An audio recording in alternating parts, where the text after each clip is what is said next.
கட்சி தலைமைக்கு கட்டுப்படுவதை விட்டு இபிஎஸ்க்கு செங்கோட்டையன் காலக்கெடு விதித்ததை ஏற்றுக்கொள்ள முடியாது என கூறியுள்ள அதிமுக அமைப்பு செயலாளர் தளவாய் சுந்தரம், செங்கோட்டையன் உடலில் ஓடுவது அதிமுக குருதி என கூறியுள்ளவர்தான் இதன் பின்னணியில் இருந்து இயக்குவதாகவும் குற்றம் சாட்டியுள்ளார்.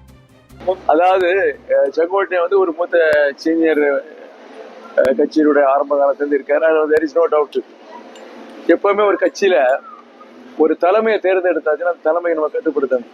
ஒரு பொதுச் செயலாளருக்கு காலக்கெடு கொடுக்கறதுக்கு இவருக்கெல்லாம் ரைட்டு கிடையாது. முதல்ல ஒரு அமைப்பு செயலாளர் அப்படி ஆளாளா காலக்கெடு கொடுத்தா என்னத்துக்கு இந்த கட்சி இருக்கு?